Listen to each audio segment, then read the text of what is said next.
when I became a fan. And then when I moved back here to Philly, I met Warren at like the first poetry event, his house poet, that I attended that when I came back to Philly. And so I'm so honored to be here tonight with two poets I really, really enjoy. Woo! And tonight, oh, it's Mother's Day, yes. I love my mom. She's great. I really do. I mean that, but she's been through a lot. My mom has had a lot of grief in her life. She's had a lot of loss, including myself too. We lost my brother a few years ago. And it was, she's a teen mom, and she like pretty much fought half of her life to like keep him alive and keep him well. And we're grieving constantly. Grief is not linear, and grief is more than just losing people, I've realized over life.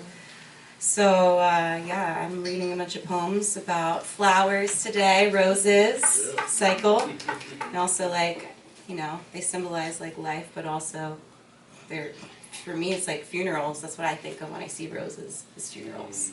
You throw the rose on the casket before it goes under. So, I'd love all of you to, these smell wonderful. They're from my backyard.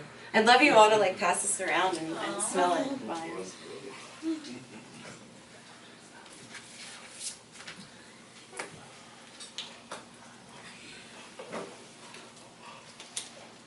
I'm going to read some short ones, and then I'm going to read some longer ones. How about that? Does this really work? Does this work? Yeah, a little bit. A little bit. Yeah, a little bit. Talking to it like it's a tube, like you're a kid. You can, do you know what I mean? Low, but I hear you. It's like you're eating ice cream. Yeah. Is that what it is? I'm not going to lick it. No, Alright.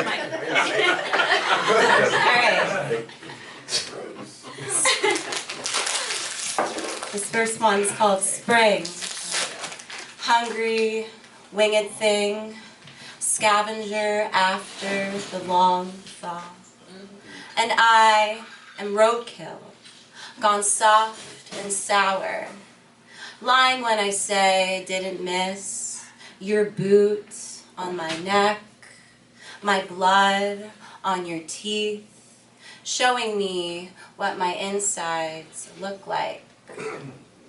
You haven't eaten in weeks, but instead you sleep inside the warm, sticky body of the threat, knowing it is too heavy for you to take back. I'm blooming too. Each time I meet a new tree, I ask, what's your name? Blow her a kiss in the shape of a blossom. What if we treat the body like a vessel for flowers? Delicate yet purposeful, always wet for life.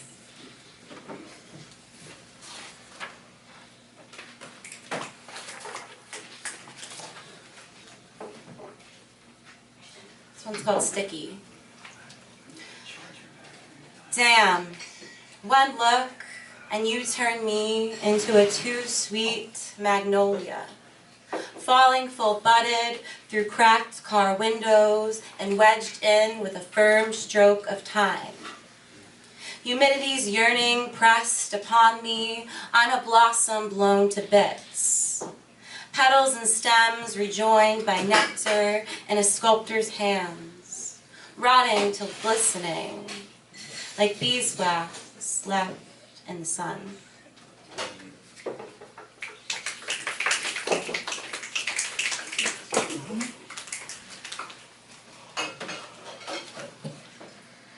Amor fati, means love of fate.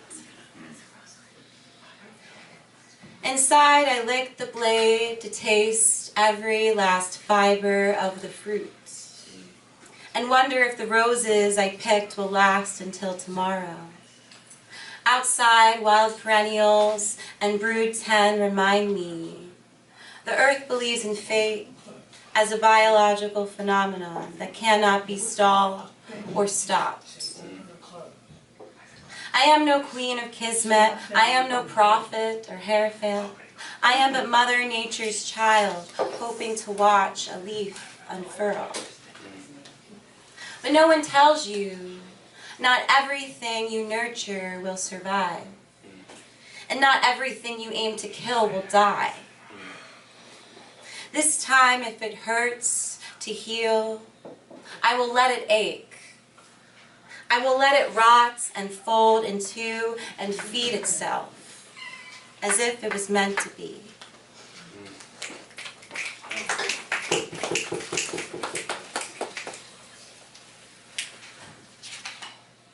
How's the rose? Smells great. Doesn't it? A-okay. I have like a bunch of different color roses in my garden, and only this color smells. Actually, It smells like pink. yeah, like rose water. Like if you ever get like rose water, this is exactly what it smells like. This one, if you've ever been to the Cantab Lounge in Cambridge, Massachusetts, that's where I spent a lot of my like 7 years poeting. Oh yeah. Before I moved back to Philly. So this one is just, you know, after the Camp Lounge. I prefer to use what was formerly known as the men's bathroom because it has no mirror. Yep. Regarding the deliverance of words, cadence over content. Some plants, like the purple passion, will grow back threefold if you sever the stems and place in a glass of water, yielding saplings like beans sprouting through dirty clouds. Similarly, I started cutting my nails so I could scale walls, crimping and flailing, and suddenly I have grown talons.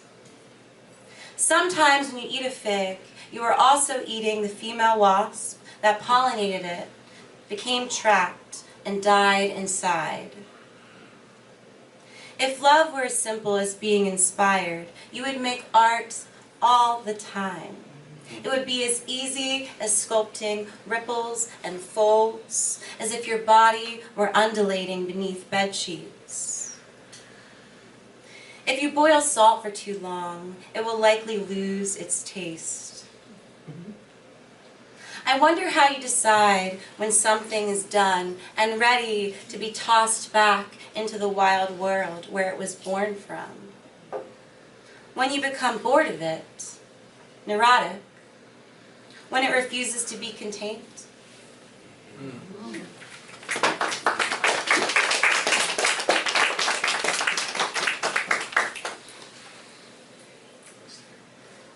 Okay. Let me get to the longer ones. I feel like most of my poems are pretty serious today, but this one's kind of weird for me, so.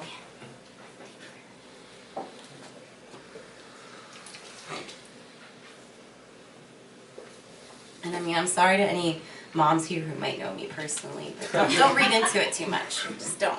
It's called Brat.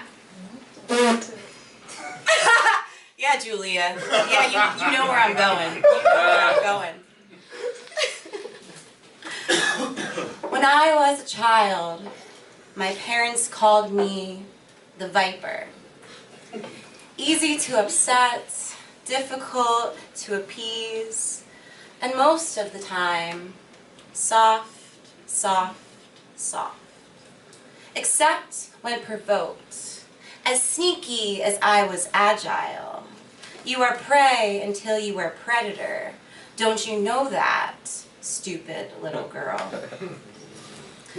When my new friend calls me girl and apologizes for assuming my gender, I'm like, no, I am 1000% girl. A 13-year-old in her 30s. On Saturday nights, I play cat's cradle with chipped paint toes, tying up my own ankles. I even picked up roller skating and end up on my back, slap, when the paddle hits my ass, spinning my wheels wondering how I ended up with the most problematic man in the room yet again. Now Daddy calls me Pokey, because I'm slow to get out the door. A daydreamer stuck in subspace. Or maybe because once, when he said I was a good girl, a perfect rose. I was so offended. I am not like a rose, I protested, where most of the plant is petals and the painful parts are hidden below.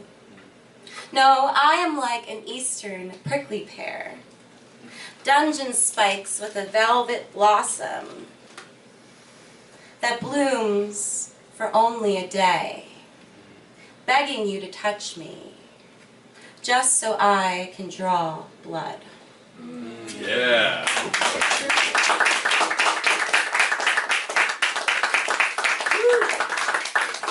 That was like newer shit too. So that was nice. That's the first time I read that New one. bratty shit. New bratty shit. That was so good. Thank you. Thank you. Now I'm gonna get really serious. Yeah. So I laughed it off. Now we're getting really serious. This one some of you have heard before, and this one is kind of what I talked about earlier. This is about like the grief, and this one's like I wrote this one with my brother in mind. It's called Reaper.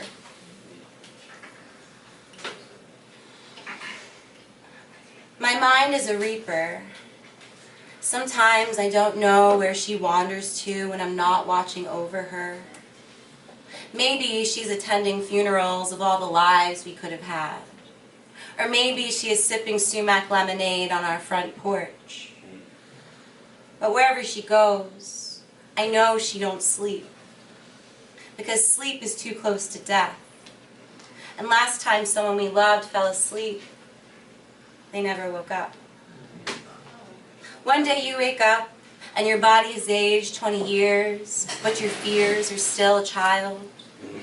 One day you leave all the linens on the line and you go into the woods, and you don't tell no one, not even your own shadow. While everyone is online trying to immortalize beauty, my reaper is mobilizing, lost and wireless, sagging limbs and jowls low, reaching for the native grasses that are so much greener than the invasive ones planted at our home. She wears my sensitivities like a hair shirt I can never take off, leaning into the discomfort of all our grief. And she is soaked from the toils of sewing, and not only our own sweat, but the oils and minerals of friends and family and lovers. And she don't care to wash it off. And she don't care who sees. In hope she will return to bed, I rub my mind with a salve salvage from the drippings of all the summer storms we witnessed together. Last time I saw her, she was the sun-hat birdseed woman, communing with waterfowl, gathering mulberries, chopping bamboo by the side of the highway while the world blurred on by her. She was not reaping what she had sowed, but what she had found. And beneath her hood, her eyes closed, not in slumber, but in prayer.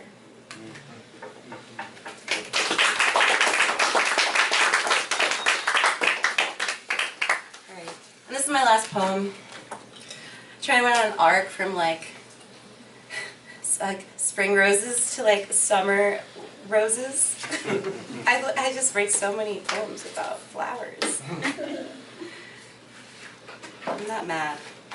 This one's called Late Bloomer. And one thing I think when I think of this poem, there's like this meme I saw. It was like, it's like a guy talking about. He's like, did you ever think about your mom is just a girl? Like your mom is just a girl. Like seriously, like she's just a girl, just like you and me. Just think about that. Late bloomer. They say the roses fade by St. Magdalene's Day, yet my neighborhood is fragrant with late bloomers and grape must. A summer blend blushing into September when a fire alarm calls and the last look of night without a flame to blame. And I believe it's meant for me. Listening to nothing else at that hour, women like me, We fall in love with the peeling papers of our kitchens, over stale coffee, and the cold, shy moments before dawn. While mapping imagined lines of ourselves, how some parts must be boundaried from others, never to merge or meet.